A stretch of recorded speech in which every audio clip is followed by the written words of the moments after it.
advised.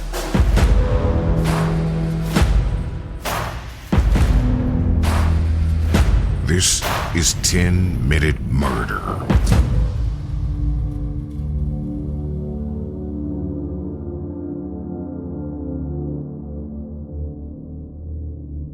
According to the FBI, there's one key difference between a serial killer and a spree killer.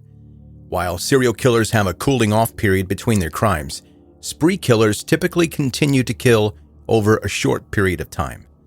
Criminal psychologists and investigators have struggled to understand the psychology behind spree killers. But for many criminals, details about their childhoods can pull back the curtain, providing an insight into the horrific crimes they commit as adults. For Charles Starkweather, born in Nebraska in 1938, his resentment of other people was the motivator for his crimes, and it began to develop at a very young age. Charles was an unhappy child. He had a birth defect that affected the shape of his legs, and he claimed that his classmates bullied him because of his speech impediment. When he became a teenager, he fell in love with exercising, and now that he was strong enough, he turned the tables and started threatening and beating up his bullies. Quote, "He could be the kindest person you've ever met," said one of his school friends. "He'd do anything for you if he liked you. He was a hell of a lot of fun to be around, too. Everything was just one big joke to him. But he had this other side. He could be mean as hell, cruel. If he saw some poor guy in the street who was bigger than he was, better looking or better dressed, he'd try to take the poor bastard down to his size." Charles's classmates weren't the only people to notice that he had this dark side. By the time he reached his late teens, his family was so terrified of his fits of rage that they started avoiding him. In his senior year, in 1956, Charles dropped out of school and started working at a newspaper warehouse. At around this time, Charles was introduced to a girl who immediately stole his heart. Her name was Carol Ann Fugit, and she was only 13 years old. Charles was 18. Charles' job at the warehouse was close to where Carol went to school, so he started going to visit her after classes were finished. Because Carol was, again, only 13, she couldn't drive, and Charles decided that he would be the one to teach her how to drive. For Carol's driving lessons, he borrowed his dad's car, and she promptly crashed it, causing Charles to be kicked out of his home for good. Throughout his whole life, Charles had been a pessimist, always seeing the worst in people. Now, his worldview began to deteriorate. He started believing in nihilism, thinking that because life was meaningless, there was nothing to stop him from gaining power over other people at any cost. He even created his own motto to live his life by: "Dead people are all on the same level." And I think I understand what he means by that, but as far as life mottos are concerned, if you look past the dark nature of it, it's extremely unintelligent, something like a high school dropout would come up with. Charles put this new philosophy into action for the first time on November 30th, 1957. He was at a gas station trying to buy a stuffed animal, but the attendant wouldn't let him buy it on credit. The next night, he returned to the gas station to buy multiple other items, and he had a gun with him. He robbed the attendant for $100 cash. Then he forced that attendant into his car, drove to an isolated location where he fatally shot the man in the head. And if you're wondering why he was trying to buy a stuffed animal on credit, his girlfriend is 13 years old. The gas station killing wasn't the real beginning of Charles's killing spree. For him, it was just a warm-up. The spree began in January of 1958 when Charles drove to his now 14-year-old girlfriend's home.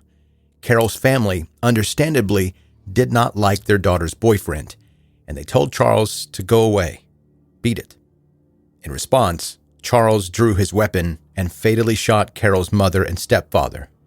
Then he advanced on Carol's sister, 2-year-old Betty Jean. Instead of shooting the toddler, Charles beat her to death. This is where Charles and Carol's stories begin to differ. According to Charles, Carol had been there the whole time, arriving with him at the beginning of the night and watching as he killed her family. However, Carol insisted that she had arrived at the house later and found out that Charles was brandishing a weapon and holding her family hostage. He reportedly told her that if she didn't cooperate with him, he would kill her family. Whatever happened, Charles and Carol stayed at the house for the next 6 days until Carol's grandmother asked the police to go to the house and carry out a welfare check. By the time the officers arrived, Charles had hidden the bodies and the couple were long gone. 2 days later, Charles's brother and one of his friends also came to the house where they found the remains of Carol's family and called the police. Charles and Carol were officially wanted for murder. During their time on the run, the pair drove to the home of one of Charles's family's friends, 70-year-old August Meyer. Charles shot August in the head and then killed his dog. While they were fleeing the scene, Charles and Carol's vehicle got stuck in the mud, forcing them to abandon it and hitch a ride. They were picked up by 2 teenagers, Carol King and Robert Jensen. As soon as Charles and Carol were in the car, Charles pulled out his gun and forced Robert to drive them to an unused storm shelter. Once they were there, Charles fatally shot Robert. He then tried to sexually assault Carol, but when he failed, he shot her out of anger. However, he claimed that his girlfriend Carol had actually been the one to shoot her. Carol later claimed that she had remained in Robert's car the entire time and had not seen what took place in the storm shelter. The couple then drove to a wealthy area of Lincoln, Nebraska, where they broke into the home of a wealthy businessman named Chester Ward. Charles killed Chester and his wife Clara when they returned to the house. To prevent the family dog from barking at them, he killed the dog with his bare hands.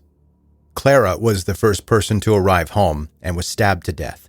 When Chester arrived home later, he was fatally shot. Leaving all members of the household dead, Charles and Carol stole the luxury car parked outside, taking some of the couple's jewelry with them as they drove out of Nebraska. Investigators suspected that Charles and Carol were behind these murders, but despite multiple sightings, they were unable to find and apprehend them. Meanwhile, after arriving in Wyoming, Charles and Carol knew that they needed to swap out their stolen car, so they shot a traveling salesman who was sleeping in a parked car and stole his vehicle. However, this new car was equipped with a parking brake, something that Charles had never had experience with. He never released the brake, causing the car to stall. When a motorist pulled over to help, Charles threatened the man with his gun. A sheriff's deputy came to investigate the commotion shortly afterwards, and Carol ran over to him saying, "It's Starkweather. He's going to kill me." Charles fled from the scene, but was captured by the police after being chased down by 3 police officers in a high-speed car chase. Carol, who had remained with the sheriff, had already been arrested. Throughout her interrogations and during her trial, Carol always insisted that Charles held her hostage, telling her that if she didn't do what he said, he'd kill her family. Over and over, she had promised she'd never killed anyone. Initially, Charles backed up Carol's story, saying that he'd kidnapped her and she had not participated in his crimes. Later, he changed his story enough that he ended up testifying against her in court, insisting that she had been a willing participant and calling her the most trigger-happy person he'd ever met. Charles was only tried for one murder, Robert Jensen, the teenage boy who had given him a lift, and he was found guilty in May of 1958 and sentenced to death by electric chair, which took place the following year. Reportedly, Charles was never concerned about the sentence or afraid of death, but insisted that if he was going to be killed for his crimes, Carol should die too. He never spoke any official last words, but instead, his last words were in a letter he wrote to his family, which read, quote, "But Dad, I'm not real sorry for what I did, 'cause for the first time, me and Carol have more fun." Despite Charles' insistence that his girlfriend should be executed as well, Carol was sentenced as an accomplice and sentenced to life in prison. After serving just over 17 years of her sentence, her application for parole was approved in 1976.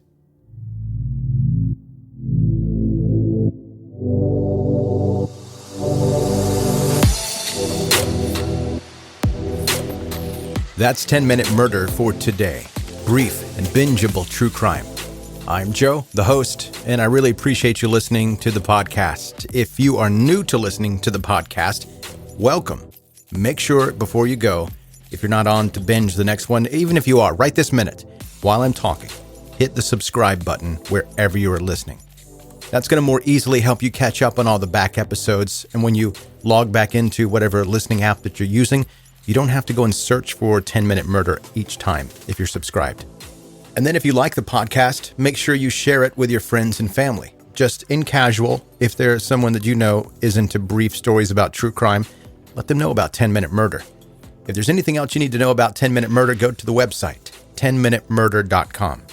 All right, a quick email from one of you that listens. Hi, Joe. You never share emails from people that have negative things to say about 10-Minute Murder. Is there a reason for that? And by the way, I don't have anything bad to say. I love it and you. Amy in Minneapolis. Amy, thanks for the email, and here's the reason I don't usually do that. In the words of Mary J., the Queen, we don't need no hateration in this dancery. That's not verbatim, but you get it. I have read a couple of negative emails before, but they were respectful, so I read them back and replied. The ones that I don't even acknowledge are the bigots who like to spew hate anytime I mention a marginalized community. Without fail, I do a couple episodes involving the LGBT community close to each other and not space them out over several weeks. Someone will email me and tell me that the podcast is going to hell or something like that. If I mention during an episode that the police didn't handle something properly during an investigation, all of a sudden I'm a cop hater. So I get those, but I ignore them. If you're thinking about sending me a negative email, you can if you want to, but I wouldn't waste my time because it doesn't bother me. I don't really care. I know what I am and what I'm not. So let me be upfront about something. I have no idea how to make a podcast that everybody is going to like. I do know how to make a podcast that I will like. And by doing that, maybe you'll like it too. And based on the success that I've had, thanks to you listening, it's been overwhelmingly positive.